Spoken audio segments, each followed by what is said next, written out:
waking up, breaking out. This is what it's like to be free. Rip it up, tear it down. This is what it means to be free. Waking up, breaking out. This is what it's like to be free. Rip it up, tear it down. This is what it means to be free. One step to calm the storm inside you. Hey guys, welcome to part 3 of my playthrough on Pac-Man and the Ghostly Adventures, the video game for the Xbox 360, PS3, Wii U, and Nintendo 3DS. So last time, we went through 2 more stages and we got introduced to 2 more power-ups that also originated from the show, which were Chameleon Pack and Fire Pack, which are pretty much my favorite power-ups in the game. So yeah, now we're going to be moving on into the... Alright, thanks, Bisco Beer. So yeah, we're going to be moving on into the next 2 levels, which are precarious platforms and swing times. So we're going to be going into this stage first because it's actually one of my favorites in the game. And yes, and you notice that there's actually a fruit and a coin at the bottom. When it's only a coin on stages like this, it means that it's an optional stage. So yeah, you don't actually have to play through it in order to progress through the story. So yeah, that's cool. I don't think Pac-Man and the Ghostly Adventures 2 had optional stages. I think the only ones were the tutorial ones. So, alright, so here we are on this stage. And if I sound weird though, it's because I have a little sore throat. I'm just slowly getting better right now. I've been taking medicines and getting contrast and everything. So yeah, if you're noticing I sound weird, yeah, that's why. So yeah, I'm slowly getting better. That's probably why I wasn't uploading for the past 3 days.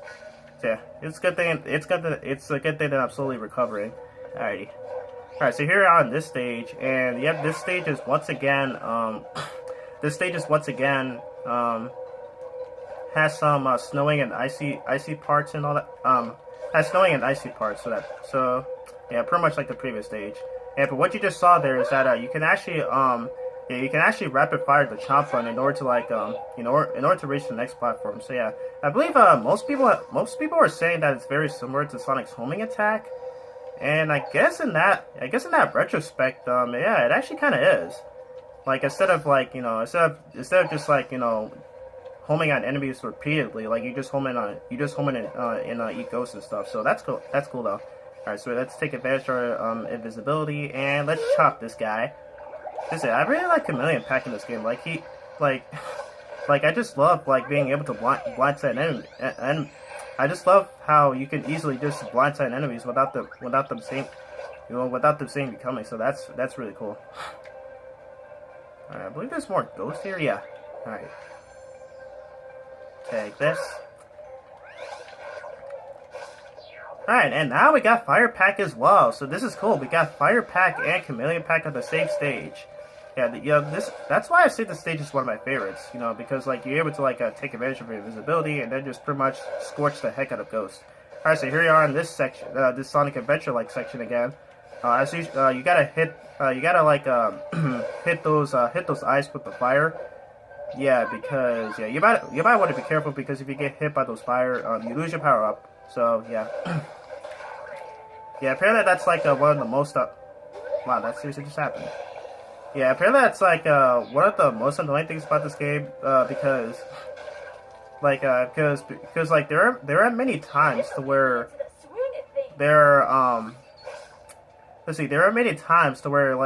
you see the power parry appear once in a level. So yeah, you won't be. Yeah, you pretty much remain in your regular pack form from now on. So yeah. All right, what I like about these poles here is that is that when you're close to them, they actually light up before it gives you the option to be able to swing on them. So I actually like how they did. I actually like how the designers of this game actually did that. Okay. Okay. Oh no! Wow. I cannot believe that just happened. I actually slipped off, and wow. We're at the way beginning of the stage again. Just great. Yeah, for some reason this stage doesn't have any checkpoints, so yeah, I have no idea. So, all right. So yeah, when we get to that, all right. So I'll be right back once we get to that section. Okay, so now we're back to where it was before, and wow, I cannot believe that just happened. So yeah, what the stage okay, so what the stage in the previous one featured is these icy platforms. So yeah, it's pretty much hard to gain your control. Yeah, like especially like when you're slipping around all over the place. That's pretty much one thing I really don't like in video games, like these icy platforms. Like you can easily slip off a knife. So I have no idea what that happened. But there you go, though. That was the end of the stage. So instead of a fruit, you actually find an arcade token. So yeah, and he still bursts out ghost. Wow, that's hilarious. But yeah, that was a pretty short stage. Like yeah, like I said, these stages are optional. So yeah, you don't. So yeah, if you don't want to play these stages, you don't have to. But I kind of recommend you do. I recommend you should anyway because those tokens are used for playing the arcade mini games. So yeah. Alright, anyway, we beat that stage, so let's move on into precarious platforms.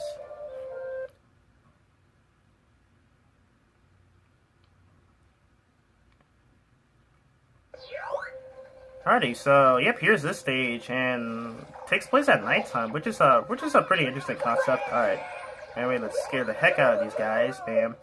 And yes, like the previous stage, there are no checkpoints. There are no checkpoints in this stage at all. So if you die, you have to warp back. If you die in the stage, yeah, you go way back to the beginning. You go way back to the beginning of the stage. So yeah, that can be quite annoying. So hopefully that does not happen again. So yeah. So I am showcasing only these two stages in this video, and then the last stage of this area we'll be getting into an episode in part 4. Alright. So yeah, as the name of the stage implies, yes, there is a lot of there's a lot of disappearing platforms. So yeah, you basically have to wait for the next platform to come up, so you'll be able to progress. So you'll be able to navigate. So alright, so we're gonna wait for this platform to come up. Alright, there it is. Honestly, this stage ain't too bad. One thing you don't want to do is that don't turn on your invisibility, because Pac-Man does not have a shadow. Pac-Man does not have a shadow when he's invisible. So I highly would not recommend, because it'd be quite hard to see which platform you're standing on, and then you could easily miss and die. So highly would not recommend that, because you could easily get screwed over. Okay, there we go. See, all right, so we have 13 lives right now. This is cool. Honestly, the music for most of these stages are pretty good. I think most of them are ripped from the TV show, while others are just completely original music. So, yeah, I honestly like the fact that like the Ghostly Adventures games and Pac-Man Dash just rip songs for the TV show. Like there's like this Pac-Man Dash title screen music that plays like during some action scenes in the show. Like the best example I could give is was in episode 14 of the show, to where Pac-Man turns into his fire pack form, and then like it was like the Pac-Pon Fever episode, to where Pac-Man's aunt Spiria was challenging Betrayus, and in their pretty much Pac-Man and the Ghostly Adventures version of a ping pong called Pac-Pon. Yeah, that's interesting, but.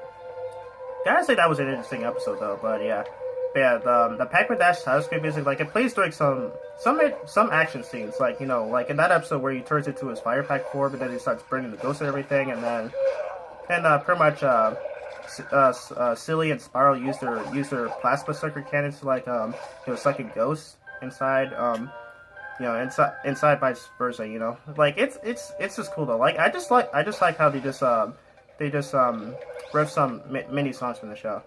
Alrighty, so yep, that's it for this stage, and yeah. Alright, so we got our second token. Here we go. I'm not gonna lie though, Pac-Man's burp in this game sounds kind of off.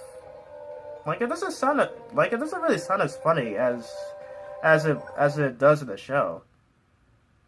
Because of the show, you see, every time, after he eats a bunch of ghosts, he burps out a bajillion of their eyeballs, but yeah, I like its burp though. It just sounds too hilarious. But here though, not so much. It just sounds off. I'm not sure if you guys have noticed, but Yeah, so yeah. Anyway, guys, so that is the end of part 3 of my playthrough on Pac-Man: The Ghostly Adventures, the video game.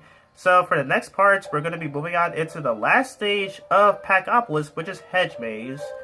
Yeah, it is a pretty long stage. Yeah, so yeah, that's why I just wanted to save it for its own part. So yeah, if you enjoyed this video, feel free to leave a like, comment, and subscribe. And yes, for the next video, yep, it's gonna be another parts of this playthrough where we go to the hedge base stage. So it's a pretty interesting stage. So yeah, I'll talk more about that once we get to it. So I hope you guys are having a wonderful day, and I will see you all in my next video. So peace out and take care.